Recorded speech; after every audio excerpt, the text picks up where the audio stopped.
guys, and welcome back. This is episode 2 of Afya Yetu podcast, and we want to learn more about how to take care of our health as Kenyans and as citizens of this beautiful country, pamoja, sindio?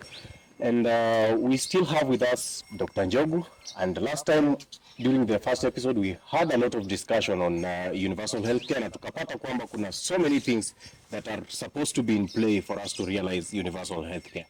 And as promised, Daktari mentioned something about primary healthcare, and that builds into universal healthcare. So today we'll be discussing more around primary healthcare. And Daktari, just before we get into the discussion, yes, during our first episode last week, I noticed that one, you are so knowledgeable about healthcare, and it prompted me to want to understand what got you into medicine. What made you decide to get into medicine in the first place? Well, thank you for inviting me to the second episode.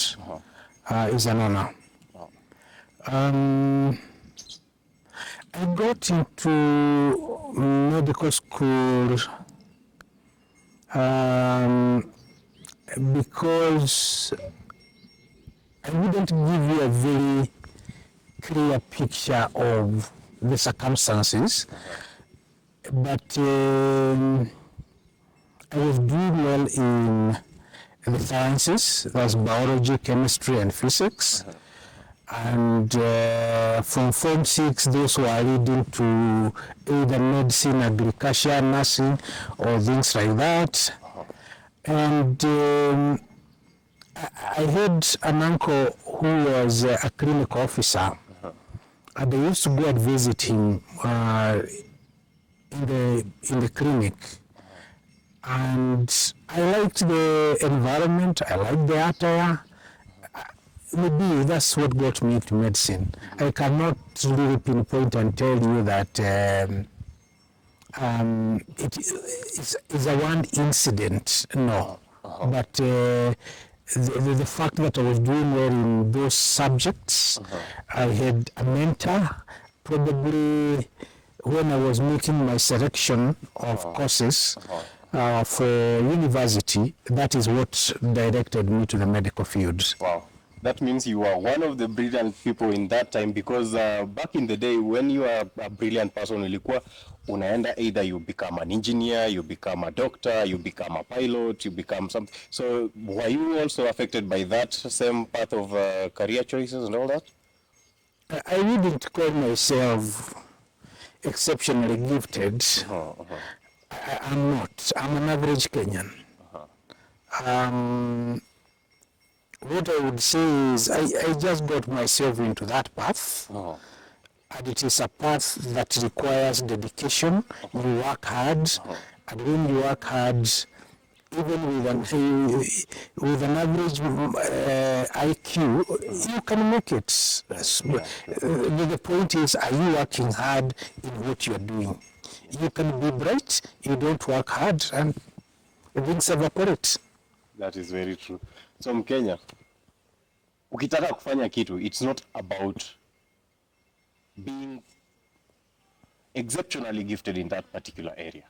Lakini it requires your commitment, dedication, and hard work towards that particular line. So wewe kama Mkenya, if you want to really change the country, if you want to change issues affecting your health, if you want to change any other issue that is affecting you as a Kenyan, what matters is the dedication and the passion you will give that. So that is from Daktari himself. Na tulisikia kwamba in the last episode tulisikia ameenda Botswana, ameenda wapi, and it is because of the dedication to the service. So maybe Daktari, yes, how have you found the medical practitioner?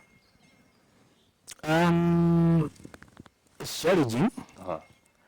It requires you work extraordinary hours. When I was a clinical practitioner, sometimes you do not sleep, or sometimes you would be called in the middle of the night, and you stay awake throughout, and the following day you're expected to be on duty. So the people who are in the field, they are really people who are dedicated, and they are doing a fantastic job. Wow. Yes. Oh, that's amazing. So during our last discussion, you mentioned something about primary healthcare and how now it builds into the universal healthcare system. So we would want to understand what is primary healthcare, and in your experience, what have you actually gotten? What kind of motivation do you have towards ensuring there is primary healthcare? Maybe that is one of the few things Wakenya wangependa kujua. Well, maybe we need to step back a little and go back to history. In 1978, there was a conference in Asia, in a city called Ata, and they came up with the concept of primary health care. And that is where primary health care was adopted, popularized by WHO, and countries like Kenya then adopted that policy. Primary health care simply means essential health care based on scientifically sound procedures, is accessible to the population, is culturally acceptable to them and their community, and with the full participation of that community, and it is affordable. The whole definition of healthcare is a very, very, very, very lengthy kind of statement. But the key words are essential healthcare, based on scientifically sound methods and procedures, made available to families, communities, is accessible to them, socially acceptable, and with their full participation, and is affordable. So that is basically what you would say anybody out there in the community would be looking at. I would like, when I go to a hospital, to be treated based on a technology that has worked before. Based on the health provider with a standardized training that is acceptable, whatever. That's basically what it means. And it is socially acceptable. So that's the basic definition of primary health care. Kenya, primary health care, we have seen the kind of vision or the kind of thought process put into coming up with that concept of primary health care. And it is actually meant for you, it's meant for me, it's meant for him and everyone else. So my question will be, since the adoption of the primary health care concept in Kenya, have we seen any significant change in the provision of healthcare services? We started implementing a primary health care in this country around 1980s. That's when it was popularized, and the government took steps to put the components of primary health care into place. If I may just mention the basic components or the key building blocks of primary health care. Some people discuss about 8, others 12, others whatever, but the key ones is that it is health care or care. So essential care, where you would get treatment for common diseases. It also talks, one of the key pillars is immunization. Another key pillar is maternal and child health. food and nutrition. Another one is environmental sanitation. It also includes community participation. Those are the key building blocks. Sorry, I should have mentioned essential drugs or commodities that are needed to go with that package of healthcare. And of course, you cannot forget health workers are also inside that as a building block. So when we discuss primary healthcare, those are basically the components or the issues that we should have in mind. Yes. So now that you've pointed out those issues, one, imetuonyesha kwamba primary healthcare is not just about getting medical assistance. Yes. It has something to do with your environment, has something to do with what you ingest, Yes. has something, Mkenya, what you ingest unakula nini, and what is the nutrition content of what you are eating. Yes. It has something to do with even the people, the community and all that. So it is quite comprehensive. But now my question would be, since we started as a country, implementation of primary healthcare, have we actually realized the vision, or how close are we towards realizing the vision of primary healthcare? We have, in a nutshell, achieved a lot. And we have also faced a lot of challenges.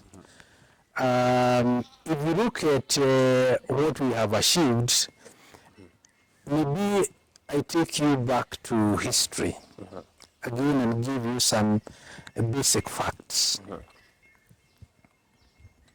In 1960 or 63, around that area, when this country got its independence, the other 5 mortality, and I mean children below 5 years that would die before they get to the age of 5 were about 197 per 1,000.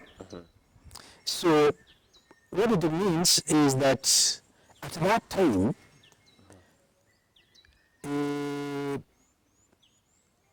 a child, 1 out of every 5 children would not see the 5th birthday. Wow. They would die along the way. Wow. Around 1980, that death or mortality had been brought down to about 110%, 110 children per 1,000.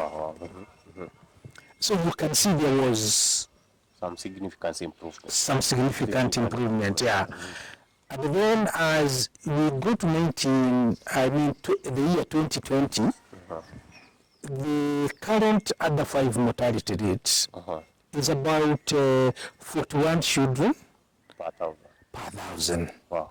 So you can see, because of the interventions that have taken place along the way, there has been significant improvement.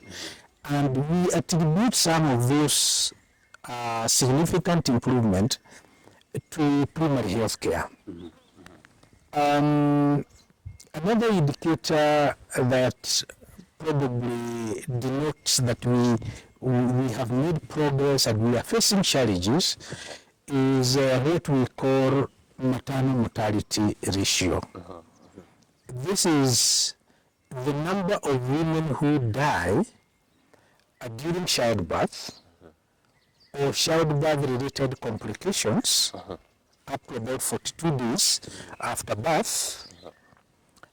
The current, we don't have figures for 1960, but we have figures for the year 2020. And what we are told is that the figures that are readily available to us show that the maternal mortality ratio was 576 per 100,000 births. That number came down to about 476 by the year 2010. 476 per 100,000 live births. live births. So it was coming down.